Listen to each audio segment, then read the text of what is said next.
شروع اللہ کا نام لے کر جو بڑا مہربان نہایت رحم والا ہے۔ یہ ایک سورہ ہے جس کو ہم نے نازل کیا اور اس کے احکام کو فرض کر دیا اور اس میں صاف صاف آیتیں نازل کی تاکہ تم یاد رکھو۔ بدکاری کرنے والی عورت اور بدکاری کرنے والا مرد جب ان کی بدکاری ثابت ہو جائے تو دونوں میں سے ہر ایک کو 100 درے مارو، اور اگر تم اللہ اور روز آخر پر ایمان رکھتے ہو تو اللہ کے قانون کو نافذ کرنے میں تمہیں ان پر ہرگز ترس نہ آئے، اور چاہیے کہ ان کی سزا کے وقت مسلمانوں کی ایک جماعت بھی موجود ہو۔ بدکار مرد تو بدکار یا مشرک عورت کے سوا کسی سے نکاح نہیں کرتا، اور بدکار عورت کو بھی بدکار یا مشرک مرد کے سوا اور کوئی نکاح میں نہیں لاتا، اور یہ یعنی بدکار عورت سے نکاح کرنا مومنوں پر حرام ہے۔ اور جو لوگ پرہیزگار عورتوں کو بدکاری کا عیب لگائیں اور اس پر 4 گواہ نہ لائیں تو ان کو 80 درے مارو، اور کبھی ان کی شہادت قبول نہ کرو، اور یہی بد کردار ہیں۔ ہاں، جو اس کے بعد توبہ کر لیں اور اپنی حالت سنوار لیں تو اللہ بھی بخشنے والا ہے، مہربان ہے۔ اور جو لوگ اپنی بیویوں پر بدکاری کی تہمت لگائیں اور خود ان کے سوا اور گواہ نہ ہوں تو ہر ایک کی شہادت یہ ہے کہ پہلے تو 4 بار اللہ کی قسم کھائے کہ بے شک وہ سچا ہے، اور 5ویں بار یہ کہے کہ اگر وہ جھوٹا ہو تو اس پر اللہ کی لعنت۔ اور عورت سے سزا کو یہ بات ٹال سکتی ہے کہ وہ پہلے 4 بار اللہ کی قسم کھائے کہ بے شک یہ جھوٹا ہے، اور 5ویں دفعہ یوں کہے کہ اگر یہ سچا ہو تو مجھ پر اللہ کا غضب نازل ہو۔ اور اگر تم پر اللہ کا فضل اور اس کی مہربانی نہ ہوتی تو بہت سی خرابیاں پیدا ہو جاتی۔ اور یہ کہ اللہ توبہ قبول کرنے والا ہے، حکیم ہے۔ جن لوگوں نے یہ بہتان باندھا ہے وہ تمہیں میں سے ایک جماعت ہے، اس کو اپنے حق میں برا نہ سمجھنا، بلکہ وہ تمہارے لیے اچھا ہے۔ ان میں سے جس شخص نے گناہ کا جتنا حصہ لیا اس کے لیے اتنا وبال ہے، اور جس نے ان میں سے اس بہتان کا بڑا بوجھ اٹھایا ہے اس کو بڑا عذاب ہوگا۔ جب تم نے وہ بات سنی تھی تو مومن مردوں اور عورتوں نے کیوں اپنے دلوں میں نیک گمان نہ کیا، اور کیوں نہ کہہ دیا کہ یہ کھلم کھلا بہتان ہے؟ یہ بہتان لگانے والے اپنی بات کی تصدیق کے لیے 4 گواہ کیوں نہ لائے؟ تو جب یہ گواہ نہیں لا سکے تو اللہ کے نزدیک یہی جھوٹے ہیں۔ اور اگر دنیا اور آخرت میں تم پر اللہ کا فضل اور اس کی رحمت نہ ہوتی تو جس شغل میں تم منہمک تھے اس کی وجہ سے تم پر بڑا سخت عذاب نازل ہوتا، جب تم اپنی زبانوں سے اس کا ایک دوسرے سے ذکر کرتے تھے اور اپنے منہ سے ایسی بات کہتے تھے جس کا تم کو کچھ بھی علم نہ تھا، اور تم اسے ایک ہلکی بات سمجھتے تھے، حالانکہ اللہ کے نزدیک وہ بڑی بھاری بات تھی۔ اور جب تم نے اسے سنا تھا تو کیوں نہ کہہ دیا کہ ہمیں شایع نہیں کہ ایسی بات زبان پر لائیں؟ پروردگار تو پاک ہے، یہ تو بہت بڑا بہتان ہے۔ اللہ تمہیں نصیحت کرتا ہے کہ اگر مومن ہو تو پھر کبھی ایسا کام نہ کرنا، اور اللہ تمہارے سمجھانے کے لیے اپنی آیتیں کھول کھول کر بیان فرماتا ہے، اور اللہ جاننے والا ہے، حکمت والا ہے۔ جو لوگ اس بات کو پسند کرتے ہیں کہ مومنوں میں بے حیائی یعنی تہمت بدکاری کی خبر پھیلے، ان کو دنیا اور آخرت میں دکھ دینے والا عذاب ہوگا، اور اللہ جانتا ہے اور تم نہیں جانتے۔ اور اگر تم پر اللہ کا فضل اور اس کی رحمت نہ ہوتی تو کیا کچھ نہ ہوتا، مگر وہ کریم ہے، اور یہ کہ اللہ نہایت مہربان ہے، رحیم ہے۔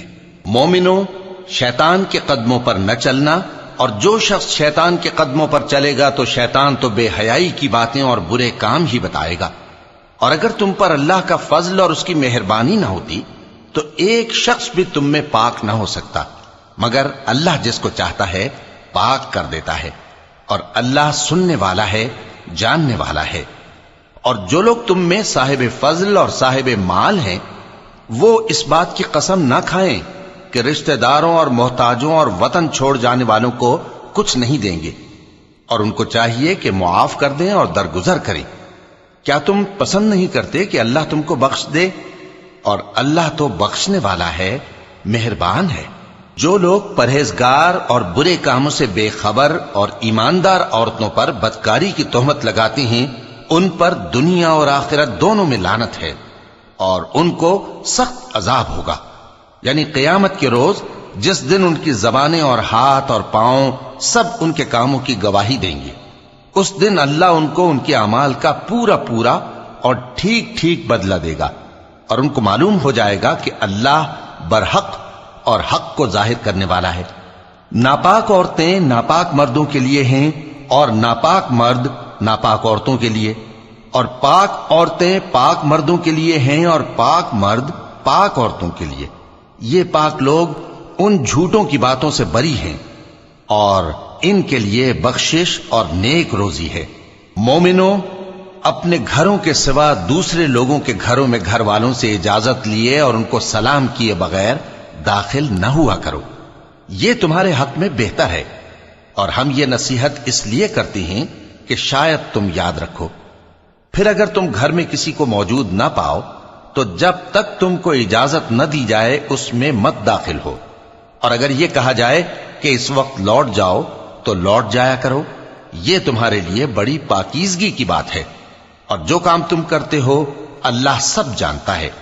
ہاں، اگر تم کسی ایسے مکان میں جاؤ جس میں کوئی نہ بستا ہو اور اس میں تمہارا اسباب رکھا ہو تو تم پر کچھ گناہ نہیں، اور جو کچھ تم ظاہر کرتے ہو اور جو پوشیدہ کرتے ہو اللہ کو سب معلوم ہے۔ مومن مردوں سے کہہ دو کہ اپنی نظریں نیچی رکھا کریں اور اپنی شرمگاہوں کی حفاظت کیا کریں، یہ ان کے لیے بڑی پاکیزگی کی بات ہے، اور جو کام یہ کرتے ہیں اللہ ان سے خبردار ہے۔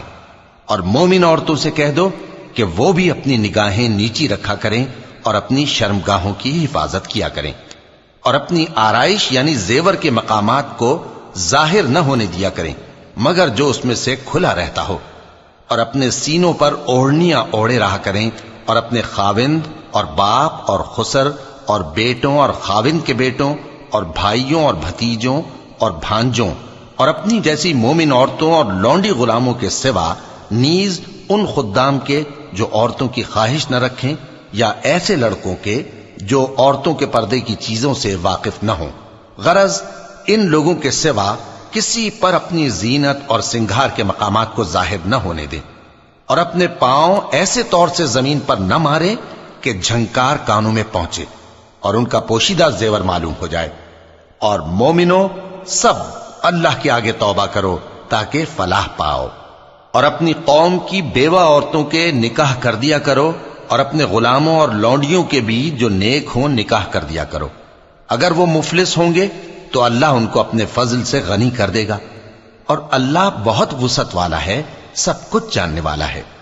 اور جن کو بیاہ کا مقدور نہ ہو وہ پاک دامنی کو اختیار کیے رہیں یہاں تک کہ اللہ ان کو اپنے فضل سے غنی کر دے۔ اور جو غلام تم سے مکاتبت یعنی مال دے کر پروانہ آزادی کی تحریر چاہیں، اگر تم ان میں صلاحیت اور نیکی پاؤ تو ان سے مکاتبت کر لو، اور اللہ نے جو مال تم کو بخشا ہے اس میں سے ان کو بھی دو۔ اور اپنی باندیوں کو اگر وہ پاک دامن رہنا چاہیں تو دنیاوی زندگی کے فوائد حاصل کرنے کے لیے بدکاری پر مجبور نہ کرنا، اور جو ان کو مجبور کرے گا تو ان بیچاریوں کے مجبور کیے جانے کے بعد اللہ بخشنے والا ہے، مہربان ہے۔ اور ہم نے تمہاری طرف روشن آیتیں نازل کی ہیں، اور جو لوگ تم سے پہلے گزر چکے ہیں ان کی خبریں اور پرہیزگاروں کے لیے نصیحت۔ اللہ آسمانوں اور زمین کا نور ہے، اس کے نور کی مثال ایسی ہے کہ گویا ایک طاق ہے جس میں ایک چراغ ہے، اور چراغ ایک قندیل میں ہے، اور قندیل ایسی صاف شفاف ہے کہ گویا موتی کا سا چمکتا ہوا تارا ہے۔ اس میں ایک مبارک درخت کا تیل جلایا جاتا ہے یعنی زیتون کا، کہ نہ مشرق کی طرف ہے نہ مغرب کی طرف۔ ایسا معلوم ہوتا ہے کہ اس کا تیل خواہ آگ اسے نہ بھی چھوئے جلنے کو تیار ہے، بڑی روشنی پر روشنی ہو رہی ہے۔ اللہ اپنے نور سے جس کو چاہتا ہے سیدھی راہ دکھاتا ہے، اور اللہ جو مثالیں بیان فرماتا ہے تو لوگوں کے سمجھانے کے لیے، اور اللہ ہر چیز سے واقف ہے۔ وہ قندیل ان گھروں میں ہے جن کے بارے میں اللہ نے ارشاد فرمایا ہے کہ بلند کیے جائیں اور وہاں اللہ کے نام کا ذکر کیا جائے، اور ان میں صبح و شام اس کی تسبیح کرتے ہیں۔ ایسے لوگ جن کو اللہ کے ذکر اور نماز پڑھنے اور زکوٰۃ دینے سے نہ سوداگری غافل کرتی ہے نہ خرید و فروخت، وہ اس دن سے جب دل خوف اور گھبراہٹ کے سبب الٹ جائیں گے اور آنکھیں اوپر چڑھ جائیں گی ڈرتے ہیں۔ تاکہ اللہ ان کو ان کے اعمال کا بہت اچھا بدلہ دے اور اپنے فضل سے زیادہ بھی عطا فرمائے. اور اللہ جس کو چاہتا ہے بے حساب رزق دیتا ہے. اور جن لوگوں نے کفر کیا ان کے اعمال کی مثال ایسی ہے جیسے میدان میں ریت کہ پیاسا اسے پانی سمجھے، یہاں تک کہ جب اس کے پاس آئے تو اسے کچھ بھی نہ پائے اور اللہ ہی کو اپنے پاس دیکھے تو وہ اسے اس کا حساب پورا پورا چکا دے، اور اللہ جلد حساب کرنے والا ہے. یا ان کے اعمال کی مثال ایسی ہے جیسے گہرے سمندر میں اندھیرے جس پر لہر چڑھی چلی آتی ہو اور اس کے اوپر اور لہر آ رہی ہو اور اس کے اوپر بادل ہو، غرض اندھیرے ہی اندھیرے ہوں، ایک پر ایک چھایا ہوا، جب اپنا ہاتھ نکالے تو کچھ نہ دیکھ سکے. اور جس کو اللہ روشنی نہ دے اس کو کہیں بھی روشنی نہیں مل سکتی. کیا تم نے نہیں دیکھا کہ جو لوگ آسمانوں اور زمین میں ہیں اللہ کی تسبیح کرتے رہتے ہیں، اور پر پھیلائے ہوئے پرندے بھی، اور سب اپنی نماز اور تسبیح کے طریقے سے واقف ہیں، اور جو کچھ وہ کرتے ہیں سب اللہ کو معلوم ہے. اور آسمان اور زمین کی بادشاہی اللہ ہی کے لیے ہے اور اللہ ہی کی طرف لوٹ کر جانا ہے. کیا تم نے نہیں دیکھا کہ اللہ ہی بادلوں کو چلاتا ہے، پھر ان کو آپس میں ملا دیتا ہے، پھر ان کو تہ بتہ کر دیتا ہے، پھر تم دیکھتے ہو کہ بادل سے مے نکل کر برس رہا ہے، اور آسمان میں جو اولوں کے پہاڑ ہیں ان سے اولے نازل کرتا ہے، تو جس پر چاہتا ہے اس کو برسا دیتا ہے اور جس سے چاہتا ہے ہٹا رکھتا ہے. اور بادل میں جو بجلی ہوتی ہے اس کی چمک آنکھوں کو خیرہ کر کے بینائی کو اچکے لیے جاتی ہے. اللہ ہی رات اور دن کو بدلتا رہتا ہے. اہل بصارت کے لیے اس میں بڑی عبرت ہے. اور اللہ ہی نے ہر چلنے پھرنے والے جاندار کو پانی سے پیدا کیا، تو ان میں سے بعض ایسے ہیں کہ پیٹ کے بل چلتے ہیں، اور بعض ایسے ہیں جو 2 پاؤں پر چلتے ہیں، اور بعض ایسے ہیں جو 4 پاؤں پر چلتے ہیں.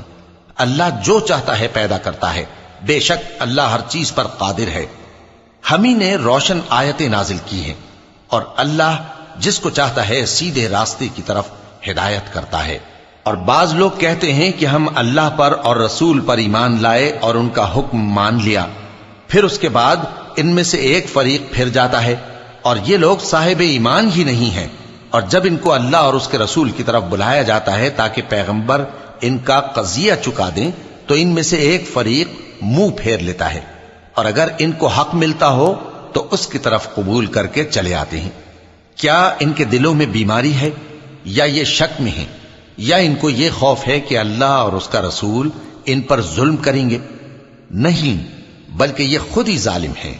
مومنوں کی تو یہ بات ہے کہ جب اللہ اور اس کے رسول کی طرف بلائے جائیں تاکہ وہ ان میں فیصلہ کریں تو کہیں کہ ہم نے حکم سن لیا اور مان لیا، اور یہی لوگ فلاح پانے والے ہیں.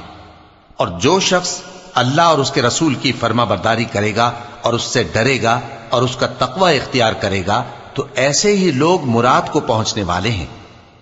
اور یہ اللہ کی سخت سخت قسمیں کھاتے ہیں کہ اگر تم ان کو حکم دو تو سب گھروں سے نکل کھڑے ہوں.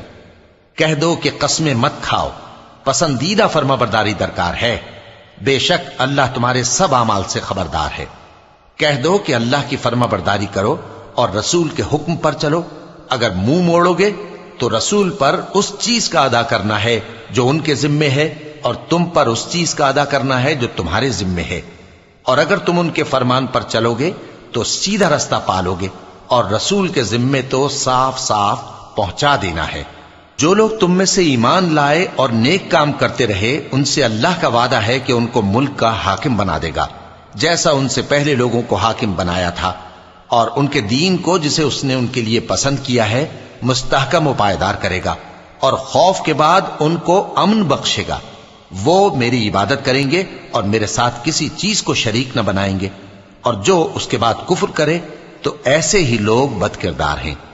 اور نماز پڑھتے رہو اور زکوٰۃ دیتے رہو اور پیغمبر کے فرمان پر چلتے رہو تاکہ تم پر رحمت کی جائے. اور ایسا خیال نہ کرنا کہ کافر لوگ ہم کو زمین میں مغلوب کر دیں گے. ان کا ٹھکانہ دوزخ ہے اور وہ بہت برا ٹھکانہ ہے. مومنوں، تمہارے باندی غلام اور جو بچے تم میں سے بلوغ کو نہیں پہنچے 3 دفعہ یعنی 3 اوقات میں تم سے اجازت لیا کریں. ایک تو نماز فجر سے پہلے، اور دوسرے گرمی کی دوپہر کو جب تم کپڑے اتار دیتے ہو، اور تیسرے عشاء کی نماز کے بعد. یہ 3 وقت تمہارے پردے کے ہیں، ان کے آگے پیچھے یعنی دوسرے وقتوں میں نہ تم پر کچھ گناہ ہے اور نہ ان پر کہ کام کاج کے لیے ایک دوسرے کے پاس آتے رہتے ہو۔ اس طرح اللہ اپنی آیتیں کھول کھول کر بیان فرماتا ہے، اور اللہ بڑا علم والا ہے، بڑا حکمت والا ہے۔ اور جب تمہارے لڑکے بالغ ہو جائیں تو ان کو بھی اسی طرح اجازت لینی چاہیے جس طرح ان سے اگلے یعنی بڑے آدمی اجازت حاصل کرتے رہے ہیں۔ اس طرح اللہ تم سے اپنی آیتیں کھول کھول کر بیان فرماتا ہے، اور اللہ جاننے والا ہے، حکمت والا ہے۔ اور بڑی عمر کی عورتیں جن کو نکاح کی توقع نہیں رہی اور وہ زائد کپڑے اتار کر سر ننگا کر لیا کریں تو ان پر کچھ گناہ نہیں، بشرطے کہ اپنی زینت کی چیزیں نہ ظاہر کریں، اور اگر اس سے بھی بچیں تو یہ ان کے حق میں بہتر ہے، اور اللہ سنتا ہے، جانتا ہے۔ نہ تو اندھے پر کچھ گناہ ہے اور نہ لنگڑے پر اور نہ بیمار پر اور نہ خود تم پر کہ اپنے گھروں سے کھانا کھاؤ، یا اپنے باپ دادا کے گھروں سے، یا اپنی ماؤں کے گھروں سے، یا بھائیوں کے گھروں سے، یا اپنی بہنوں کے گھروں سے، یا اپنے چچاؤں کے گھروں سے، یا اپنی پھوپھیوں کے گھروں سے، یا اپنے ماموؤں کے گھروں سے، یا اپنی خالاؤں کے گھروں سے، یا اس گھر سے جس کی کنجیاں تمہارے ہاتھ میں ہوں، یا اپنے دوستوں کے گھروں سے۔ اور اس کا بھی تم پر کچھ گناہ نہیں کہ سب مل کر کھانا کھاؤ یا جدا جدا۔ پھر جب گھروں میں جایا کرو تو اپنے گھر والوں کو سلام کیا کرو، یہ اللہ کی طرف سے مبارک اور پاکیزہ تحفہ ہے۔ اس طرح اللہ اپنی آیتیں کھول کھول کر بیان فرماتا ہے تاکہ تم سمجھو۔ مومن تو وہ ہیں جو اللہ پر اور اس کے رسول پر ایمان لائے، اور جب کبھی ایسے کام کے لیے جو جمع ہو کر کرنے کا ہو پیغمبر کے پاس جمع ہوں تو ان سے اجازت لیے بغیر چلے نہیں جاتے۔ اے پیغمبر، جو لوگ تم سے اجازت حاصل کرتے ہیں وہی اللہ پر اور اس کے رسول پر ایمان رکھتے ہیں، سو جب یہ لوگ تم سے کسی کام کے لیے اجازت مانگا کریں تو ان میں سے جسے چاہا کرو اجازت دے دیا کرو، اور ان کے لیے اللہ سے بخشش مانگا کرو، کچھ شک نہیں کہ اللہ بخشنے والا ہے، مہربان ہے۔ مومنو، پیغمبر کے پکارنے کو ایسا خیال نہ کرنا جیسا تم آپس میں ایک دوسرے کو پکارتے ہو، بے شک اللہ کو وہ لوگ معلوم ہیں جو تم میں سے آنکھ بچا کر کھسک جاتے ہیں۔ تو جو لوگ ان کے حکم کی مخالفت کرتے ہیں ان کو ڈرنا چاہیے کہ ایسا نہ ہو کہ ان پر کوئی آفت پڑ جائے یا تکلیف دینے والا عذاب نازل ہو۔ دیکھو، جو کچھ آسمانوں اور زمین میں ہے سب اللہ ہی کا ہے، جس طریق پر تم ہو وہ اسے جانتا ہے، اور جس روز لوگ اس کی طرف لوٹائے جائیں گے تو جو عمل وہ کرتے رہے وہ ان کو بتا دے گا، اور اللہ ہر چیز سے واقف ہے۔